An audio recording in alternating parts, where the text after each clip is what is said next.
Alright, what's up everyone? Just thought I would do a really quick tutorial looking at the new Pyro in Cinema 4D, but specifically kind of checking out the particle advection and how you can do that. Some of you may remember I've done multiple tutorials, but especially with in terms of simulation like TFD and particle advection. On my Vimeo, you may have seen them. Over 10 years old at this point, but affecting particles with TFD and then Cinema 4D particles, as well as X particles, explosions, and different things like that as well. So I just thought it'd be time to make a quick short one to kind of show how you would do some of that with this new tool set. So let's take a look. So I'm going to go ahead and make a plane object here. Gonna rotate my camera a little bit, scale this plane down. Don't need it real big or anything, just for what I'm about to do. That works. Let's go ahead and add this new Pyro tag, simulation Pyro. As soon as you do that, you also get this Pyro object. So now if I push play, you actually get a simulation in the viewport, which is pretty cool and intuitive. It did that pretty quick. Make that a little bit smaller. Now this is not exactly what I'm trying to do yet, right? I just kind of want to either use maybe the motion, right? The velocity of this, and have that affect the particles, or potentially use the temperature. So let's take a look how we would do that. Let's come into the tag here. So I'm going to turn off density. I do not need density for any reason. I might increase my sub-steps by just 1, although it really shouldn't matter too much for what I'm about to do. Voxel size, just, kind of depends. It's the resolution, right? For particle advection and kind of just showing you all, it's not going to matter that much. I can make that 6. I can come back to my Pyro, make that 6 as well to match it. If I come back down here, temperature, just leave that maybe as is for now. Velocity is kind of what I really want to pay attention to, and I'm going to go to add to velocity. With a strength of 100, I can add to that, and I want to add it on the y-axis, so it's going to shoot the velocity kind of up. That's fine for now. I can work with that. I think I'll pretty much leave most everything else at default. If I go to my Pyro settings here, we'll come back here in a second. Make my sub-steps 1 just to match, but I probably will come back here in just a second. But what I wanted to show you though, so if I just push play, I'm still going to see, kind of the temperature or fire, I guess, in the viewport at this point. But what I'm really curious about is kind of the velocity, right? So I'm going to come over here, and then for temperature, I'm going to turn that to off, and for velocity, I'm going to turn that on.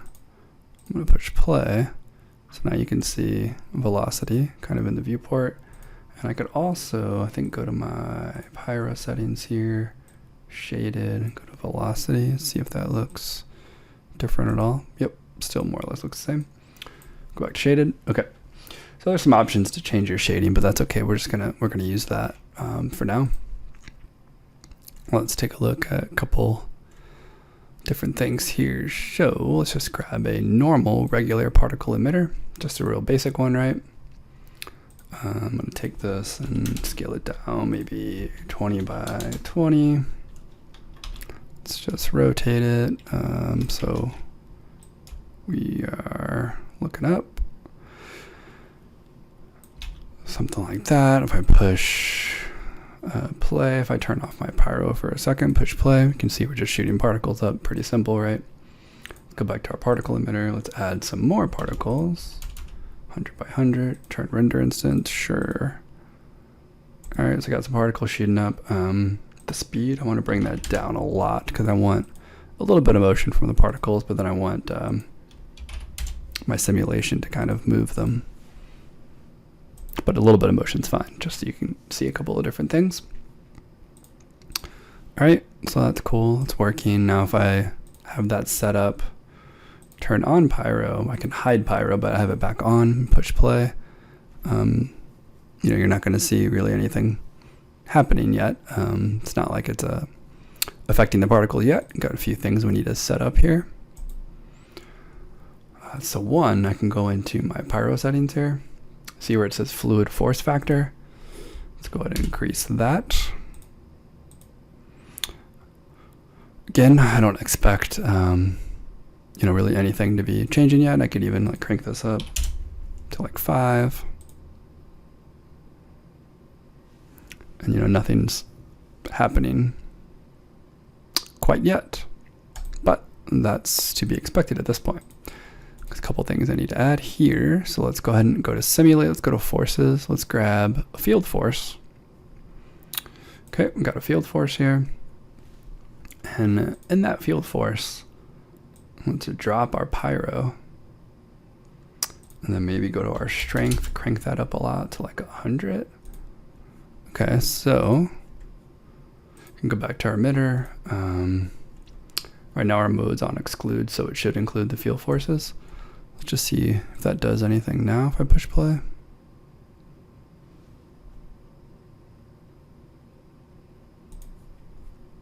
Doesn't look like too much yet, right? Let's go to add. Maybe even max. And then now I'm going to hide my field force so you can kind of see what's happening. And now these particles are being affected by the velocity. So let's go back to my velocity, bring that something more like to 100. Let's watch the particles.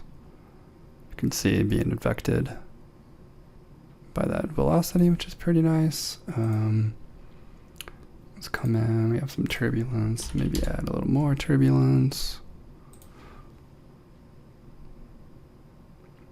You can see how that affects it a little bit as well. And let's go to, let's see, 100 on the velocity there. Let's go maybe to our field force. Go back to 100. Something not quite as extreme. You can watch how the fluid is pushing and vecting those particles, which is pretty nice. Let's go to our pyro settings here, and let's go to the vorticity, and let's add some more, get some curls, the motion in there. Let's see if you can see a difference in how that affects it.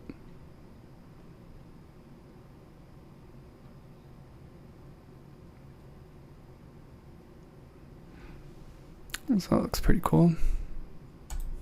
We can go back to my emitter here, and I can go to, let's make the actual particle speed not as much. Let's let the fluid simulation do more of the work.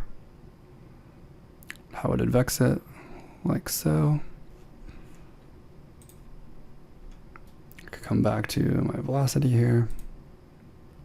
I can also add maybe 0.5 on each, on the X and the Z.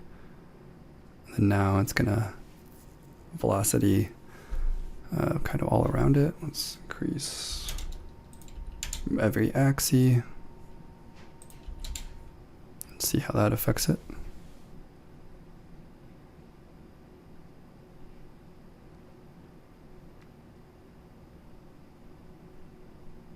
So that's interesting. Now we can also, let's go to our tag here. I do have temperature enabled, right? So if I come to Pyro, back to my object, turn on temperature, it's going to be affected by the temperature and the velocity. So now if I push play, you can see it's quite different because it's getting affected by both, which is pretty interesting. For sure, I can come back over here, turn off my velocity, just have it affected by the temperature, which is interesting. I can go back to my pyro tag, look at the temperature, maybe bring that down to something reasonable for this, for the motion. And that's, certainly an interesting motion. Can turn on velocity as well. Let's play that. So that's pretty cool, interesting motion for the particles. I can go back to my field force. One thing I could do, of course, if I wanted to increase that, I can do that right there to really increase the effect. It's getting a little crazy. I could do something more minimal. Let's see what See how much we can tell. It's a much smaller number on there. Obviously my particle speed was low, if you remember, but you could still see the particles, of course, still being advected by that affected. So let's make that back to like 100 or maybe 125, and then with the setup we could also maybe do something else which could be interesting. Obviously, you know, just having the fields opens up lots of possibilities, right? So let's go ahead and add like a spherical field on top of this. Let's maybe move it up, something like that. Change the fall off a little bit, something like that. And then let me go back to my particle speed. Maybe make that like 35. So what I'm going to try to do with this, if I take my spherical feed here, let's see, make that minimum. So what I'm going to try to do is have the particles kind of just shoot up, right? But then once they hit that spherical field, that's when they'll start to be advected. So let's just see if we push play. Particles are shooting up. Might need to add some more frames because they're kind of slow. But once they enter spherical field, you can see now they're starting to be advected, which is pretty cool. Control that. Just for the sake of this, let me go to my particle here, make that faster, and then let's go to field force and increase that so we can see this more. Push play. Particles going up. Once it hits into the spherical field, then they start to be advected. So that's pretty cool. I can go back to my Pyro. I have temperature and velocity. Just turn the temperature off. Just let the velocity advect it. Click on that so you can see it. Again, now you can see it's starting to be advected once they enter that. So that's pretty cool. And let me just turn off this really quick. So I can basically, should just be able to use X particles and get something quite similar. So I have my emitter here. Let's go to object. I'm just going to do 20 by 20. Set it up somewhat similar to what I had, right? Let's rotate it. Okay, now let's go to my emission. Let's change some things. Speed is too much. Make it like 30. Birth rate, let's just do 500. That's fine. And then I think out of the box, I don't have to actually drag the field force in here. It's gonna already see it. Let's just push play. And then maybe for my field force in the beginning, let's turn off that spherical field. So it's just advected right away. Let's see, then hey, there you go. You can see the X particles are also being advected. Let's go over to my Pyro. Let's turn on temperature as well. Let's just push play. See how they're being advected, just like that. X particles is working too, and even my setup I have with that spherical field, I can turn that on. Just see they won't be advected until they hit spherical field here. Click off that, you can see, and there they go. That's pretty cool. I'm going to turn off the spherical field again for a second, and then let's go to something like 100 for my strength. So I could also do, let's just try this out real quick. Let's go, I'm going to adjust advected by the temperature for a second. Let's just keyframe this temperature here. So I'm setting the temperature at 1500, but I'm adding 1000 on that as well. every so frames. So let's go ahead and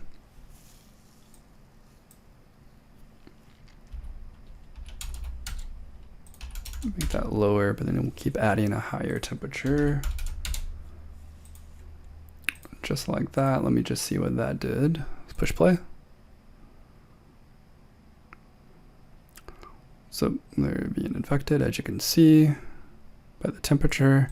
So I could also go to, for example, since I'm using the temperature here, go over to my Pyro settings, go to my buoyancy, increase that more. So it should go up faster, stronger, which they are.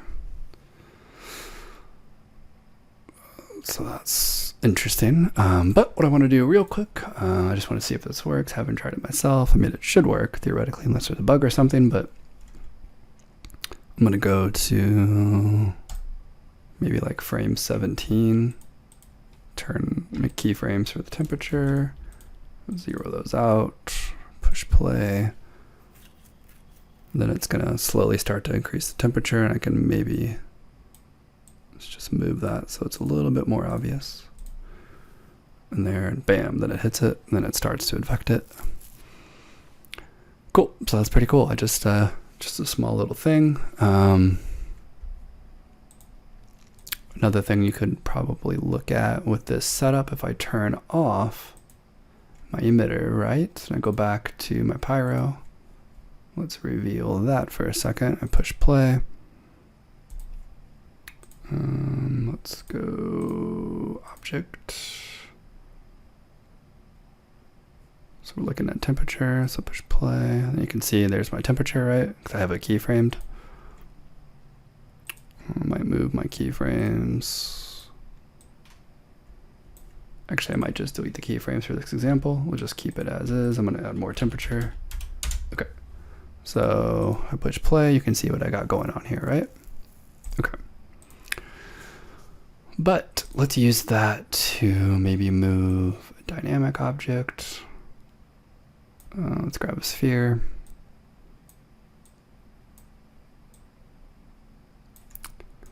Let's right click.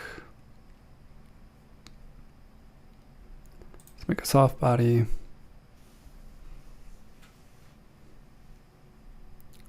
Forces, should see the field force. Should be good. And then I could adjust my gravity a little bit if I wanted to. Let's go to my scene, gravity. Let's just do like -50 for now. Okay, let's see what happens. Let's go to soft body. Let's just push play. You can see the soft body is certainly affected by that. I'm gonna hide my Pyro for a second. Let's push play. You can see it's getting kind of crazy. Let's go. Let's go actually back to Pyro. Turn off temperature, just velocity. Push play. Still see it's moving pretty crazy.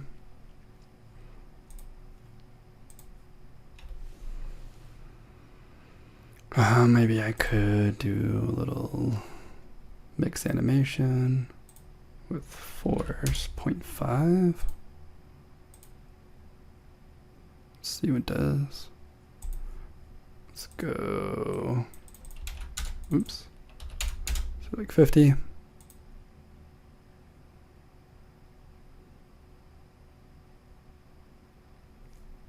Doesn't seem to be affecting it now. Let's bring it down some.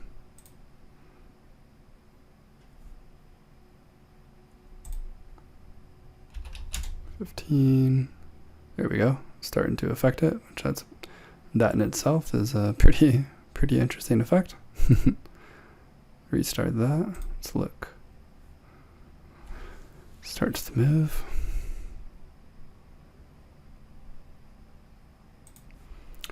Maybe with that, let's just do one more thing here. Maybe we can turn this. Let's see here. Go back to cloth maybe.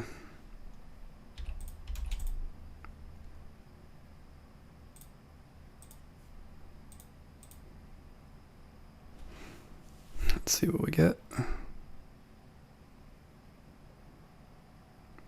little bit different effect. Looks like it's already starting to tear. Let's make that a little lower.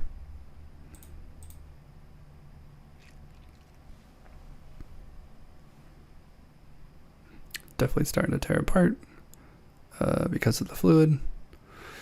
That in itself is pretty darn interesting. Let's throw this in.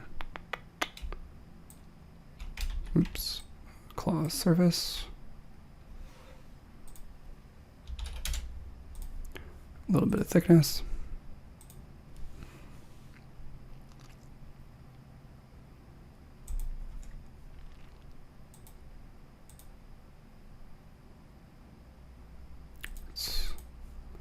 Let's move the sphere a little bit closer down. Push play.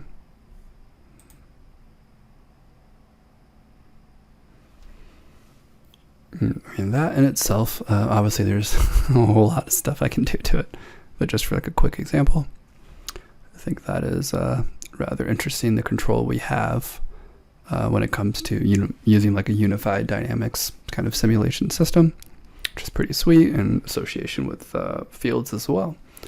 Cool. Well, hopefully that was helpful. Enjoyed that. Have a good night.